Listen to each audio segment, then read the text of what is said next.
Welcome to the Hardwood Hustle powered by PGC Basketball. We believe in the value of a coach. We're here to educate, empower, and encourage you to lead like never before. In this episode, Sam and I discuss the difference between developing skills, reads, and decision making. Most of the time, players are developing all three at once, and it's important to utilize appropriate teaching methods for each situation and team. Let's get started.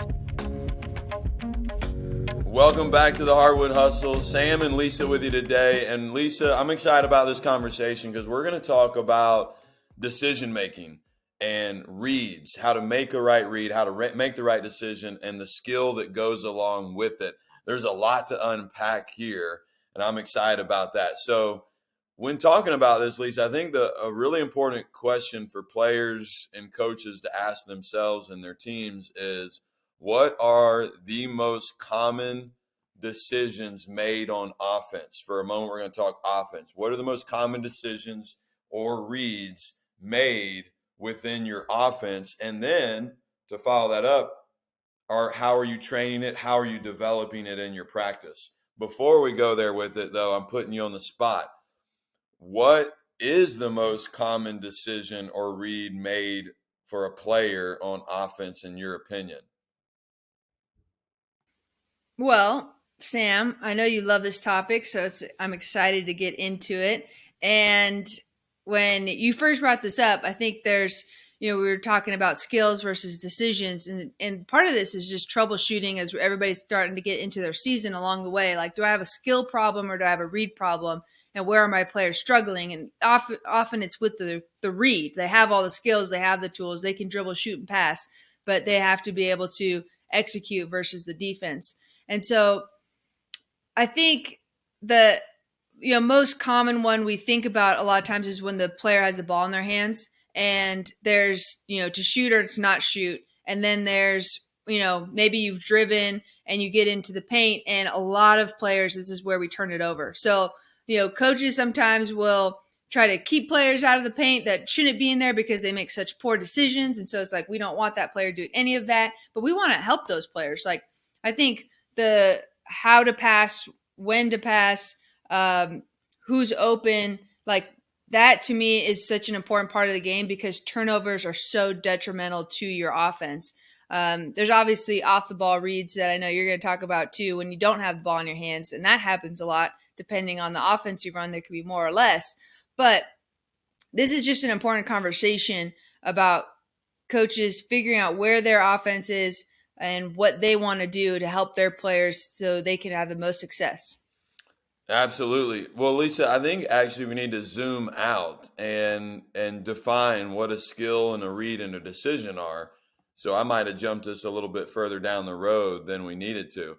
So in our Key 5 blueprint, we talk about skills and reads. And so skills are shooting, passing. We call ball control, which we mean, under that is ball handling, finishing, and defense. So those are the 5 topics we define it in our skills. Shooting's a skill. It's also a decision. Passing is a skill. It's also a decision. Dribbling is a skill. It's also a decision. And then you say, well, wait, what comes first, the read or the decision? Which one do we train? Is it the chicken or the egg? And I would say when you're working with players, you want them first to learn the right read. Let me give an example. I drive it from the top of the key. I get to the paint. Lisa, you're in the right wing, so I drive it a little bit to my right. Christy helps over, and I kick it to you in the corner. Now, Christy's 15 feet away on her closeout. What's the right read? Well, the right read is you're open, you shoot. You're open, hand down, man down, you got space, let it fly. What's the right decision? Well, now that depends on you, Lisa, what your skill set is. The right read, if you're a 14% three-point shooter, the right decision might be for you to attack the closeout, swing it, go ball screen, whatever that is in the offense. So when I work with this winter, I'm working with a lot of younger players. So I'm just teaching them how to make the right read early in our preseason practices. As we get into the season, then we'll teach the decision. Hey, you're shooting 11% from 3 right now. that might not be the best decision for you to shoot the three. And I think this is where if you are watching on YouTube, you would see a circle and you would see skills, reads, and decisions, and they're all intertwined and working together. And I sometimes believe in our current basketball culture that we've got players more skilled than ever. You know, you're coaching Division I right now, Lisa, and you've probably got some girls that are very skilled, but they may not know when to use that skill. And so this is where the skills trainer boom has made our game, you know, and you got 6'10" guys and 7-footers in the NBA that can handle it and do all these things. And it's amazing. There's high level of skill. I don't think the decision making equals or is on par with the skill of the current player. And that's not like kids today comment. It's not. It's like basketball today. There are a lot of predetermined moves, predetermined skills. We do it because we worked on it in a gym with no defense, and there's no context of when and why to use it. So the skills reads decision. Man, I just love the conversation because I think, you know, from a coaching standpoint, it's one that I think coaches can really get right. So Sam, are you saying that a read is typically like the overall better basketball play? You know, like we want to take open shots, we want to get easy shots, we want to we want to penetrate the defense and get into the paint, etc. So like read is the basketball play that is more obvious than not. But the decision takes into account the nuances or the context of the game, the player, the system and strategy, the skill level, all those things into account. So it's a much more complex thing. Is that kind of what you're saying? Is the read is more obvious, but the decision is like another level of basketball IQ. Yeah, that might be a good way of saying it. I'm thinking in real time, you asking the question. That might be true. I need to actually think on that the way you asked it. I think the more skilled the player, the more decisions they have to make. So Steph Curry or Kevin Durant, when they catch the ball, because they're so skilled, they can shoot the three, they can drive right, they can drive left. They have these multitude of skills. They have to make more decisions. Whereas, you know, when Draymond Green catches it, he sometimes, and he may not be the best example, but he oftentimes is just going to swing the ball and either cut or swing it and go screen. He's not going to, you know, catch it. Or so a player who's not as skilled or great of a shooter or great of a player, we all, you know, coaches listening, players listening to this, the lower skilled player, you might actually help that player by telling them, hey, when you catch the ball, you're going to go into a dribble handoff every time, because they're just not as a skilled player. So the decision making, you're taking away a lot of decisions. With your more skilled player, they have a lot more decisions to make and process because they're more skilled. Yes. Yes. Now, I believe that the most common decision and read made in games in offenses is what you do without the basketball. You know, because everybody's real big on dribble, pass, shoot decision.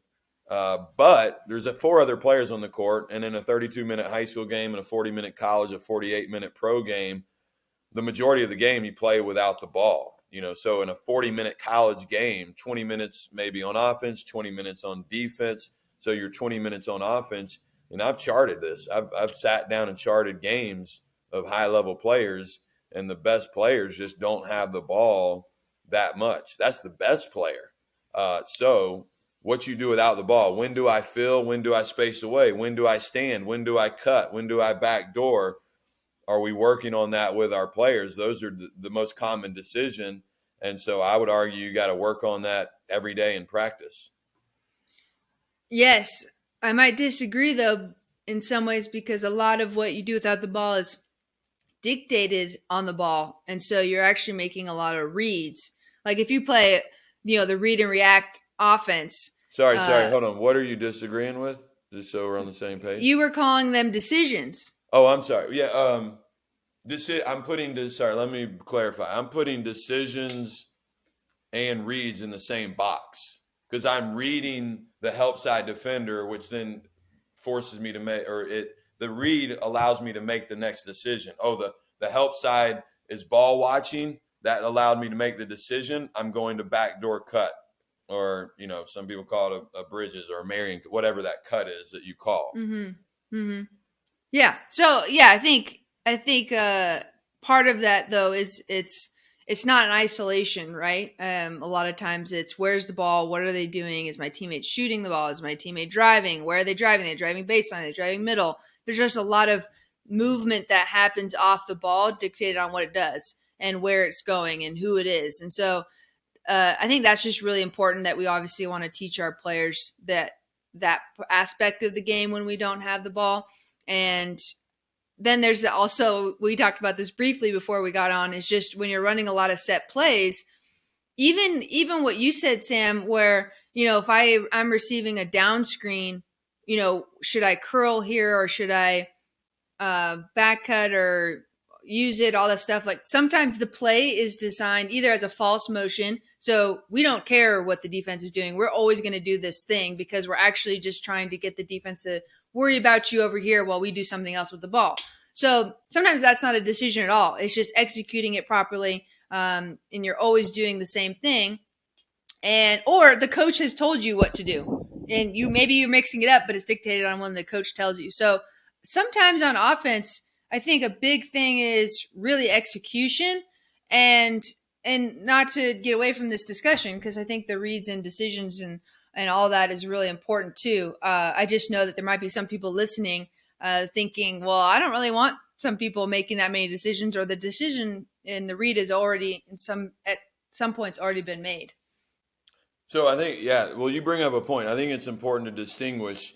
All right, I'm speaking early on about in terms of like a free flowing motion offense against a man to man defense where, there's not set patterns, set screens. Now, Mm-hmm. with any free flowing motion, you do have your rules that you play within. But to your point, on a set play, even on a set play, there is some reads and decisions being made. You're going to screen away, and the screener's got to read their defender. Is the person hedging or switching? Maybe I slip, and then the cutter. Am I curling? Am I popping? Am I fading on it? All those. So I think there's still decisions and reads being made in that. And let me give a tangible example. One thing I love doing is playing or with younger players. And most coaches are not coaching at a really high level. And even you, Lisa, in the Division I level, I would argue when you've got 5 girls on the court, Division I players, mid-major level, you've probably got one really good shooter on the floor, maybe. You've got like one player who's got a lot of versatility. That's your best player. That's your all conference, maybe conference player of the year type player that can, do a little bit of everything. And then you got 2 to 3 players that are fairly limited in their skill set. And so it's just an interest. Like we always want more skilled players, but we're all coaching players who've got to improve their skill set. And so let me get back to my tangible example. Play a game called 3-on-3 kickout. And in this game of 3-on-3 kickout, the rules are this: you can only shoot 2-foot paint shots and catch and shoot threes. Those are the only 2 shots. There's no mid-range pull-ups. You can't even catch. Here's a third rule: you can't catch the ball inside the arc. So then the player will say, "Coach, this player's denying me. I should the right basketball play, typically backdoor cut layup." But in this, we're controlling the constraints and saying we're working on beating one defender and engaging a second defender and finding the open person. That's one thing we're trying to get out of this. The second thing is how we play without the ball, spacing away, pushing away, or pulling behind. And so in this game, if you go play it, which I do, every week in practices I run, what you're going to see is players catch the ball. Lisa caught the ball in the right wing. Christy's in the corner, and there's a player cutting through. And Lisa drives it to her right when she had 25 feet of space on the left side, but Lisa doesn't feel comfortable with her left hand, and therefore she just drove it right. And it exposes or reveals this lack of skill. And that's what I love. Like, it wasn't that Lisa I guess you made this is a different Lisa, because we know you can do it all. You can shoot the 3, go That's left, right. go right. But like, did Lisa make the wrong decision? Okay, yeah, wrong read, maybe, yes. And or is it all because she just doesn't have the skill of driving to her left? And so then you get to teach out of that and say, hey, well, Lisa, what was the right basketball play? You blow the whistle. And then it's like, ooh, okay, I see it. Lisa's like, you're right, Sam. I should have drove it left. Say, oh, but I'm not comfortable. So then you got to go to drill work. And Lisa's got to work a lot on rips, on going to her left and putting the ball on the floor. So, like that's where I hope that's kind of a part of the discussion is there's a lack of skill which made the wrong decision happen. Yeah, I see that happen a lot, just different scenarios about why, if you're asking a player why they took a certain shot or why they didn't do this or that, and so maybe such an obvious thing for us as coaches what the basketball play is, but for them it's two things. I think it's a lot subconscious, and uh, part of it is their working memory. And if it's overloaded, your freshmen are going to have way more going on in their brains, and your seniors are going to have like the ability to narrow in on, okay, what should I be looking at here? And they're going to be able to narrow their focus.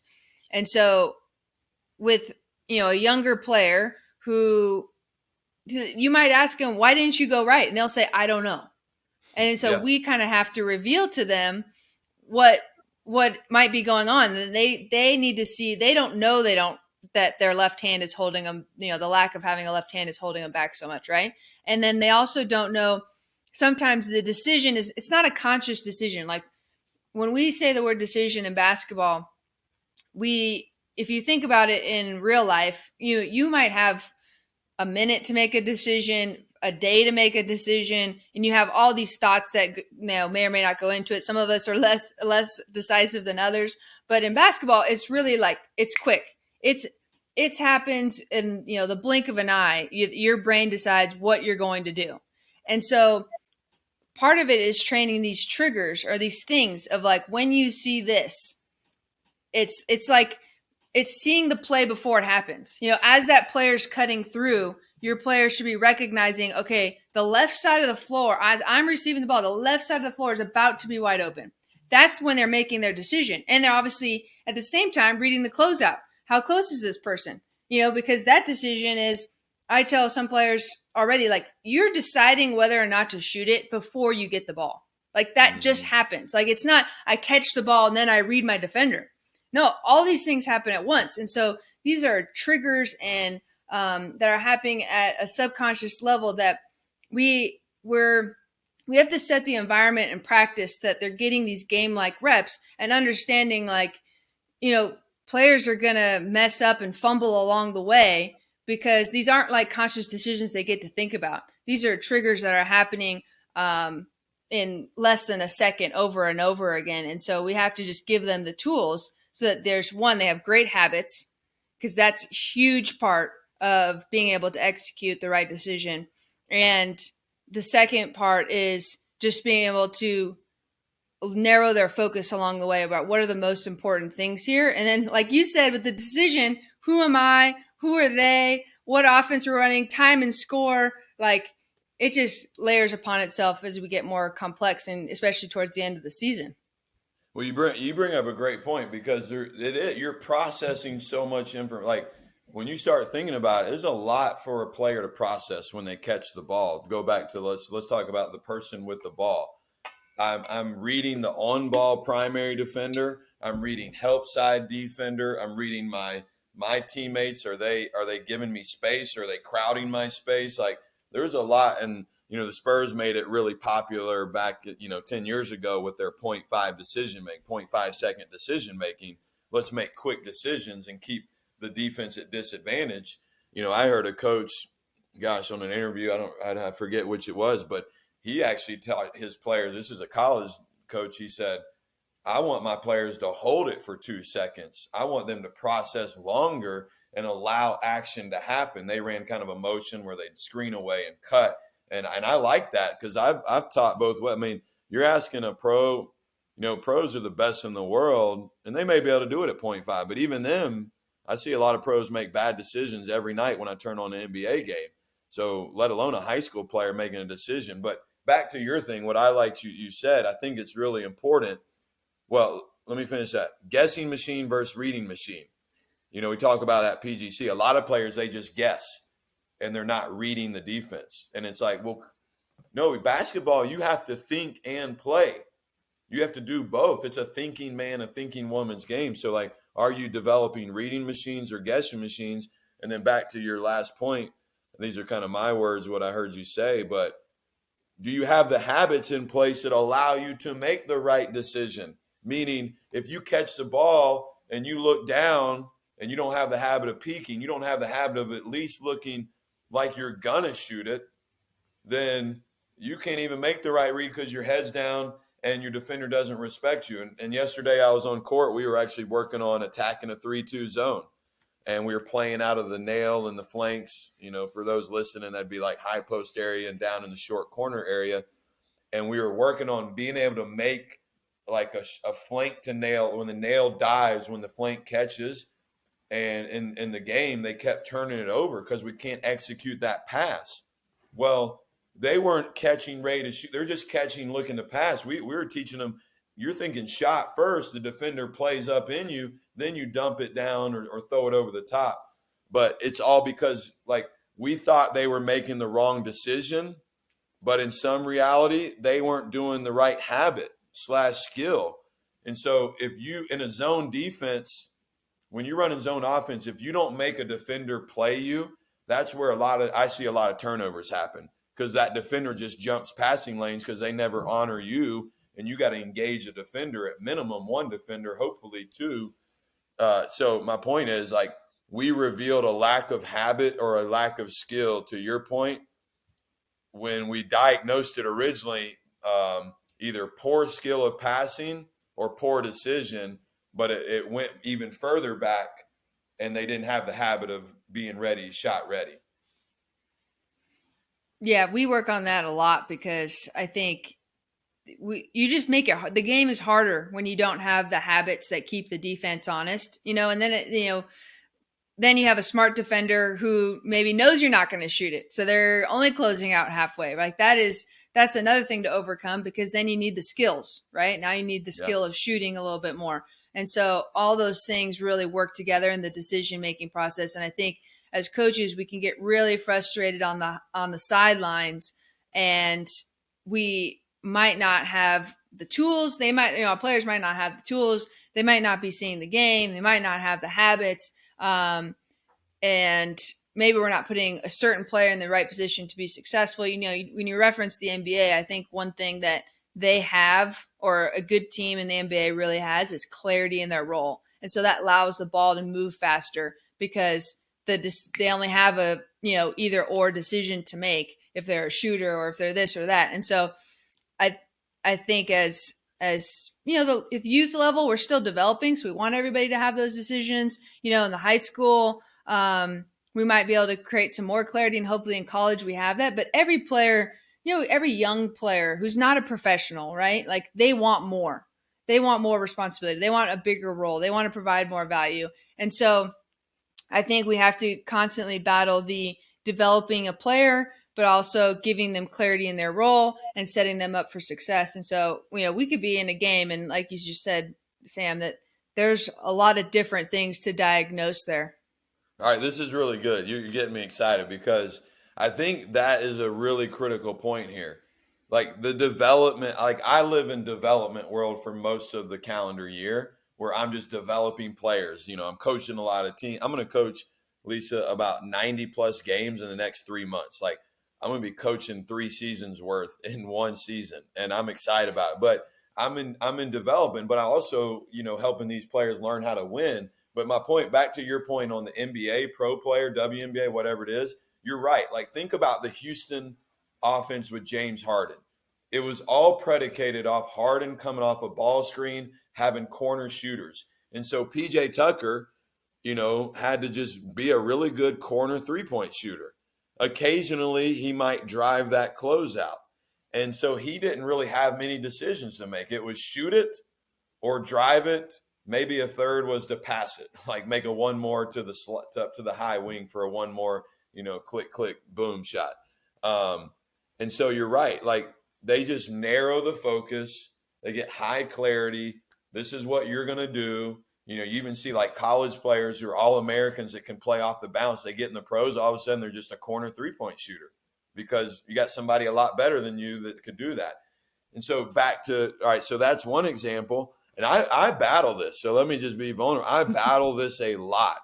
When do I give players a lot of freedom to go out and fail, whether it's a fifth grader, sixth, eighth grader, or a high school senior that's about to be a college player? Like as I'm building out an offensive system, I think about a lot, man, I'm afraid to put a kid in a box, but if you don't give them a box, I'm actually might be setting them up for failure because they're doing something a little bit outside themselves, and they're not going to look good when they go play. I'm coaching them in a travel ball, and we got 10 college coaches lined up on the baseline watching, but now I got a kid trying to bring the ball up the floor when he really needs to sprint the floor, spot up, and shoot the three.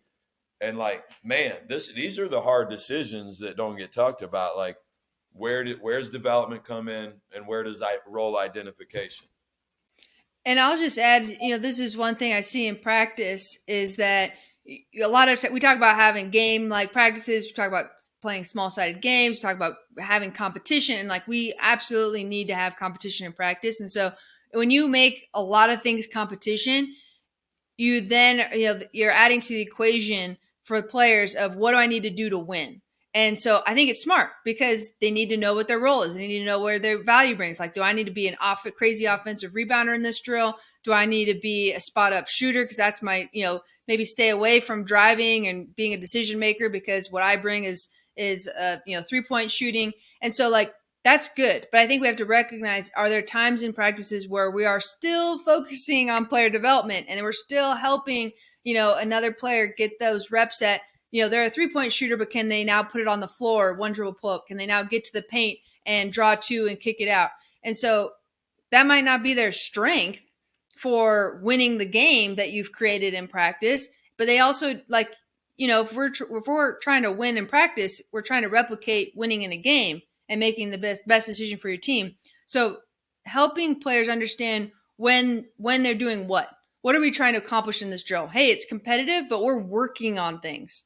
Hey, it's competitive and we need to know how to win this game, right? Like, I just think there's a difference for players. And as we get into the later parts of the season, that might shift over time, focusing, player development into, hey, just be great at what you're good at. And that is what we need from you. And I think that role clarity can really help. I just have seen it in practice where we're working on competing and your team's losing, but it's like, because you're trying to become a better player. And so that can be hard for players. So as coaches, if we can just bring just a focus and an emphasis and expectation, that could help players along the way. Along with that, how you frame it up to the player you're coaching matters. So if Chris, right now is not a catch and shoot guy, and he needs to be a drive a closeout every time, it's the conversation isn't, Chris, you never shoot the ball unless he's like just horrible. But it's like, you would shoot Chris a wide open three when we've had multiple paint touches, multiple ball reversals, and that's your time to shoot. And also, Chris, I believe in you as a player, and I think you can be a big time shooter. Right now, the stats show you're shooting 21%. And so, Chris, what do you need to do more of? Hey, coach, I need to get in the gym and get some extra shots up. I need to have a shooting plan, 300 shots a day, 5 days a week. And so that's where that conversation, like, this is who you are now. This isn't who you have to be 6 months from now, 3 months from now, maybe next season. And that's just, but all that opens up, that conversation opens up because of this whole reads decision skills thing that I think, we just need to have more conversations on, coaches and players. Yeah, I'm going to throw one more question. I know we're getting close to the end here, Sam, but when we talk about, coaches say this a lot, make the easy play. Yeah. And a lot of the times that comes because players are making poor decisions, or poor reads or they don't know. And so we're teaching them. Like, do you think that is good terminology? Do you think that's a good way for us to talk to players about the game? Or, do some players need to make the hard play? Or do sometimes the easy play not the right play? Like, what is your All right. philosophy on that? Well, define for me. So we're talking same language again. What's easy play? What's hard play? That's a good question. I mean, sometimes the hard play is a contested layup when you have a wide open teammate, you know, um, right? Yeah. Okay. And so I guess All that's right. just one example. Yeah, that's a good one. So like the easy play, TJ and I talking about this some is like, hey, work it around until we get a third grade shot. What a layup, like a wide open layup. Like we're trying to work the defense until we get a third grade. That's a simple play. And for me, like this is something I believe very strongly in. Like basketball is really about the fundamentals, not like old school. Like we got to be triple threat and we got to do like I'm just saying like make easy plays, play off 2 feet, make the simple play. So the easy play for me, Lisa, would be not the high risk behind the back or the one-handed thread the needle where it's got to be the perfect pass, the perfect catch. The hard play is I like if I'm coaching a conference player of the year type player, I'm going to live with 2 to 4 not bad, tough shots a game. So if Lisa, you're my all conference player and you drive it to the hoop, and Christy, I keep saying Christy, poor Christy, she's not very good. Okay, she's in the corner and she's a 22% shooter and she's wide open, and Lisa's going to go finish at the rim and make a tough contested layup. You're going to make that shot 50% of the time. Christy's going to make that 22% of the time. I want you to shoot the layup. You've earned the right. You put more time in the gym, and so I'm going to have a lot of private conversations, and I've done this like with you, Lisa, saying, "Hey, 1 out of every 5, kick it out to Christy, let her shoot it. The other 4 times, you're 1-on-1 at the rim. I want you shooting the ball. Now, if you draw 2 on you, now we might talk about dumping it off or kicking it out. To me, those are the little nuances that. Are we still on the same topic here? Is this decision making and reads? I think we are. We are. We are. Okay. Okay. So, did I answer your question on the easy play, hard play?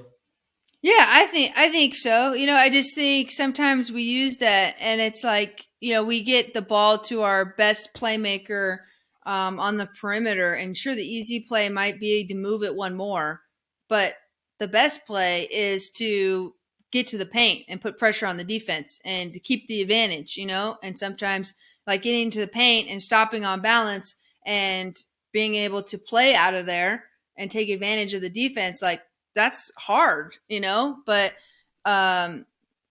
I know I just think we use that, but it's not always the best thing for our team. Like you said, if we're kicking out to the player who's not in position to make the basket or what have you, but the player with the ball can actually do something different that would be good for our team, or they're really skilled, they can make a hard pass. And so I was just thinking about that through this conversation of making decisions. And so it just goes to show what we talk about a lot on the Hardwood Hustle is just these things require a lot of teaching, a lot of why behind the what, a lot of conversations so that we can help our players just understand the game, a little bit each, more each day. Like that's just really what we're doing. Like we're on a journey with our team and we're just trying to get better every day.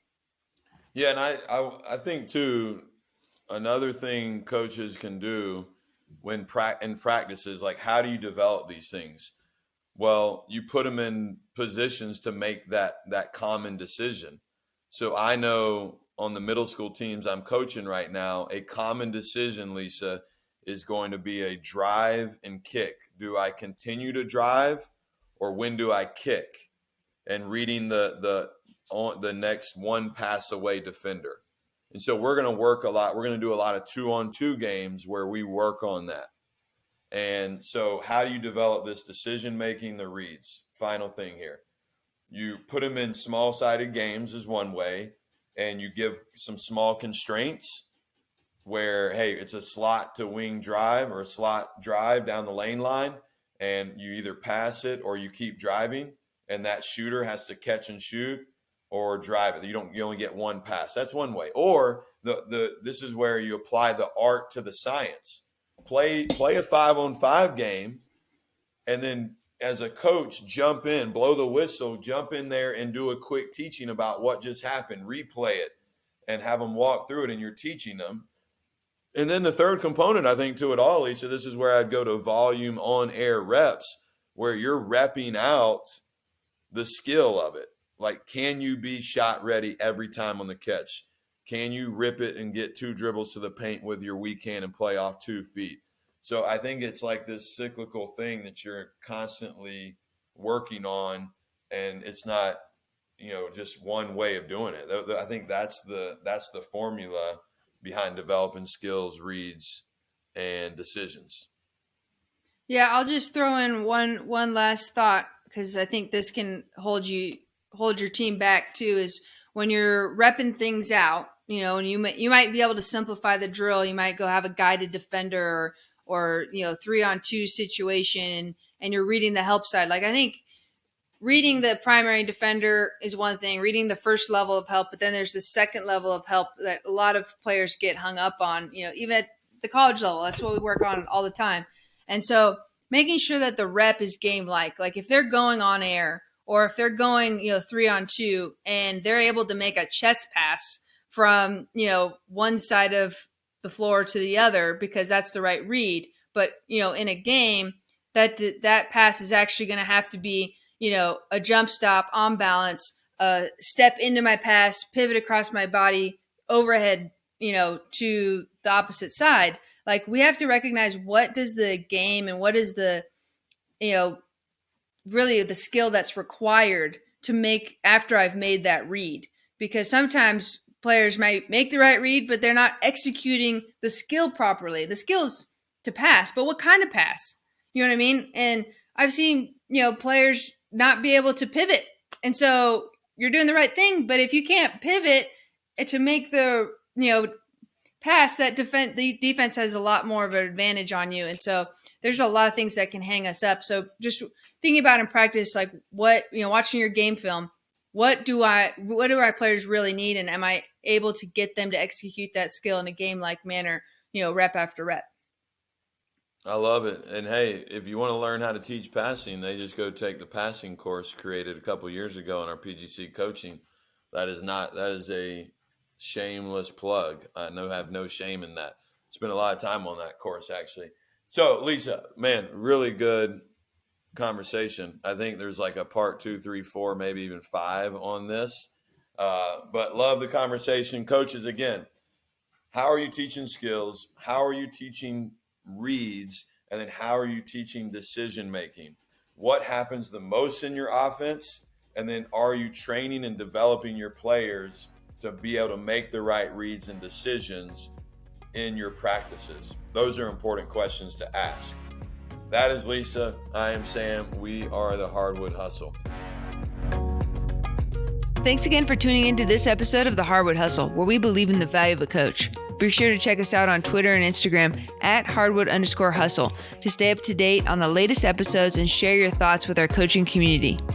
From the Hardwood Hustle team, thanks again. We can't wait to be with you again next week.